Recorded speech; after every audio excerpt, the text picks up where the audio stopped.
Asalaamu calaykum waraxmatullaahi wabarakaatu. Waa salaam dhamaan walaalihii Soomaaliyeed meel kastoo joogtaan. Waa mar kale walaashin Xabsi Shire kusoo dhawaada channelkayga hooyada maanta waxaan rabaa inaan ka hadlo barnaamij ku saabsan hooyooyinka khaasatan hooyada dhashay ama hooyada markay umusho kadib ilaa intee ay qaadataa hooyada inay ku reysato dhalmada kadib.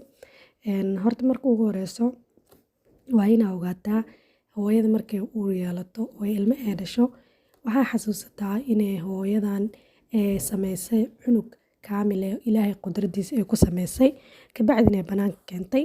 Marka waxaa ku dhici doona isbedel aad u weyn hooyada, mana ahan mid sahlan inay si fudud u kabsato oo qaadanayo maalin ama labo. Ma fahanteen? Marka hooyooyin badan waxay isweydiiyaan goormee caadi ku noqonaysaa markaa dhasho kadib.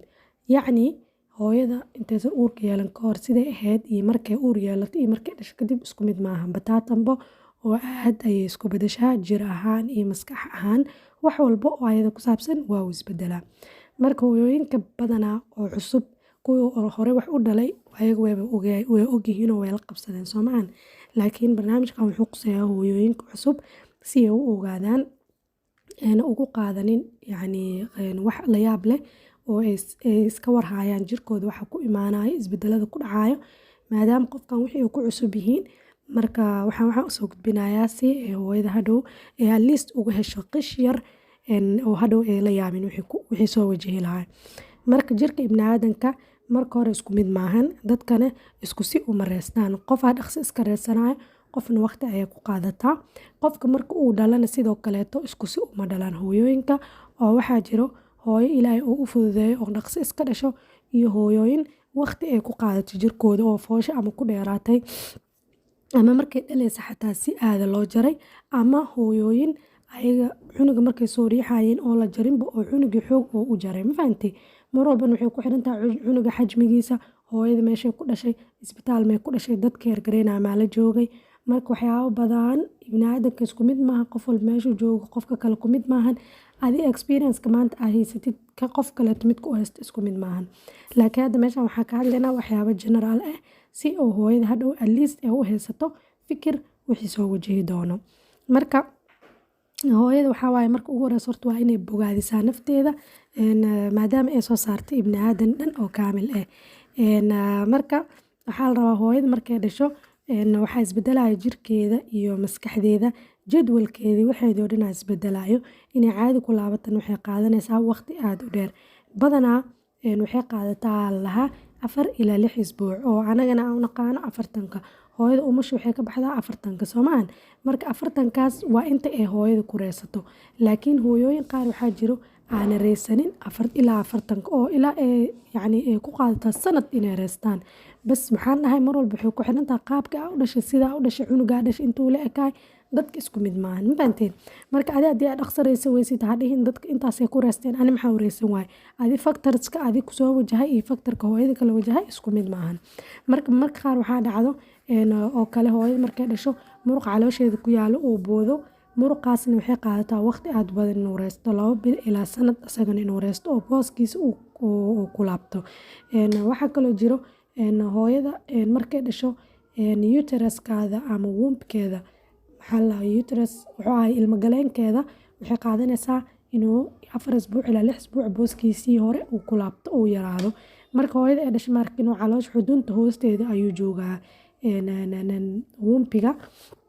Marka saas u taabatidna aad dareemaysid marka wuxuu aruurayaa minka wuxuu aruurayaa 6 isbuuc insha Allah ugu yaraan uu aruurayaa uu caadi u noqonayaa caloosha. Ma fahanteen? Marka waxaa la rabaa haddii hooyada ay caadi u dhashana sidoo kaleeto iyo haddii qaliin ku dhashay labadaba minka wuxuu aruurayaa isku waqti uu aruurayaa.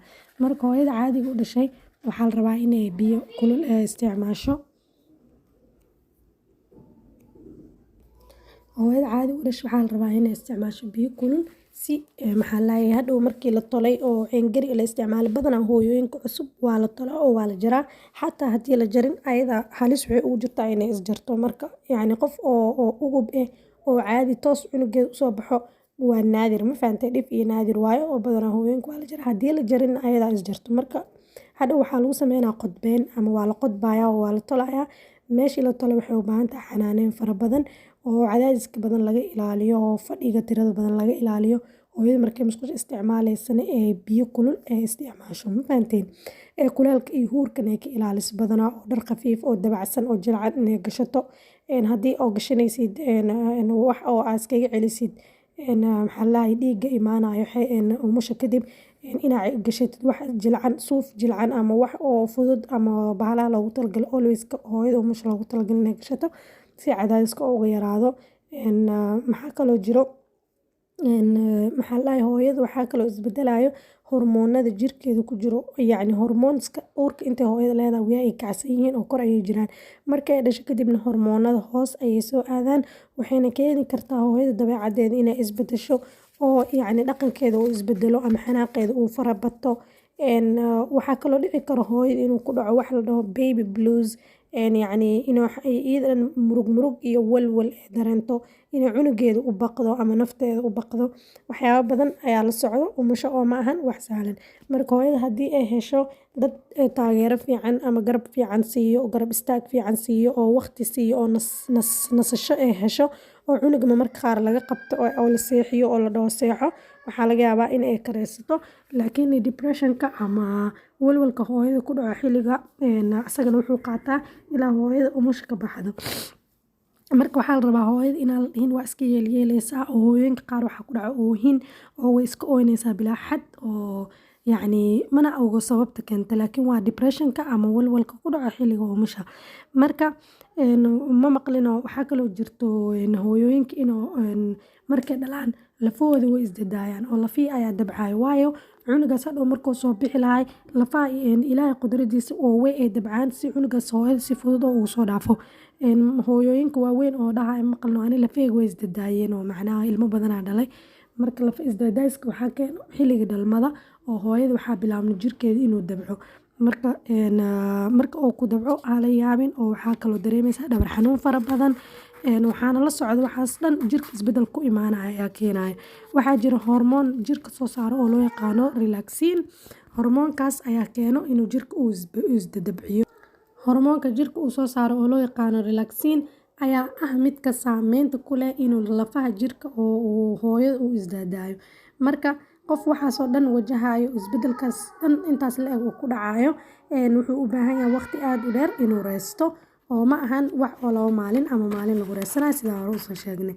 Marka hooyada waxaa kaloo usii dheer hurdo la'aan fara badan iyo inay cunuga ay nuujiso nuujinta naftirkeeda ma ahan wax sahlan oo u baahan la qabsasho markii hooyada ay cusub tahay. Hurdo la'aantana waxaa keenay ilmaha umusha waxay usoo kakacaan si xad dhaaf ah habeenkii oo waxaa laga yaabaa ilma aan ba seexaninba habeenkii oo maalinta wax yar seexanaa soo kacayo maadaama ilmaha calooshooda aad u yar tahay caanihi marka hadda aad siisid wax yar kadib haddana wuu ka baxayaa ma fahantay oo calooshooda wax badan ma qaado marka waa dhigay wax yar kadib haddana eber ay noqonaya haddana sii marka aad ay u dhib badan tahay. Marka hooyooyinka ilaahay ajar badan ha ka siiyo yacni wax ay sameynayaan waxaa caadi ahayn jirkooda isbedel ku dhacayo cunugan waxay u qabanayaan marka waxaa muhiim ah hooyada nafteeda inaysan ilaabin oo cunugan naftaada kusoo biiri kaliya inaad ku mashquulin oo naftaada ku mashquushid.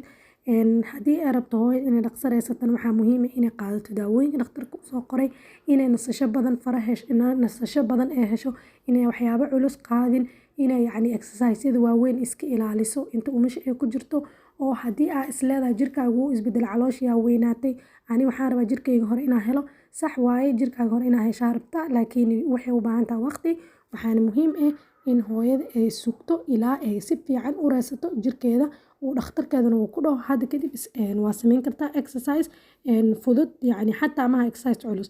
Waxaa kaloo hooyada laga rabaa inay iska ilaaliso waxyaabaha culeyska ay qaadayso foorarka tirada badan fadhiga tirada badan inay aad iskaga ilaaliso.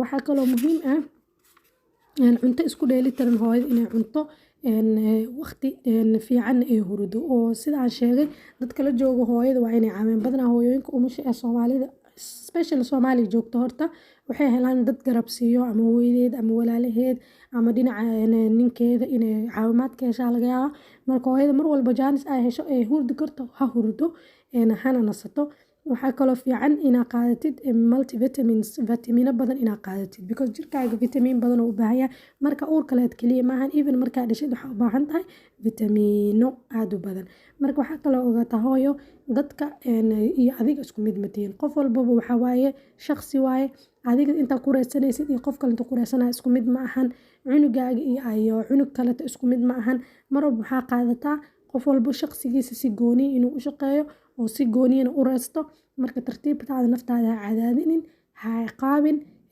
walwalka badan iska yaray ilaahay tala saaro ilaahay cunugan kugu abuuray ku siiyey alxamdulilah dheh kabacdina si aayana cunto fiicanna u qaadatid nasatid wuuna dhamaanaya waxaan hooyada badanaa nafteeda way ilaawdaa oo cunugeeya ku mashquushaa marka cunugaaga wuxuu u baahan yahay hooyo caafimaad qabto marka naftaada markaad danaysa kadib ayaa cunugkaagana u daneyn kartaa marka waxaa ogaataa qof kalena weligaa ha isku barbar dhigin insha allah waxaa rajeynayaa hooyo walba caafimaad inay ku dhasho caafimaad ay ku reysato inta aanan owlaad haysanin inuu owlaad baariyo ilaahay siiyo waxaa rajeynayaa haddii inta aa nala soo gaarta aada u mahadsan tahay channelka subscribe haddii aadan dhihin horey subscribe saar asxaabtaada kala sii walaag aada u mahadsantihiin jazaakum allahu khayr asalaamu calaykum waraxmatullahi wabarakaatu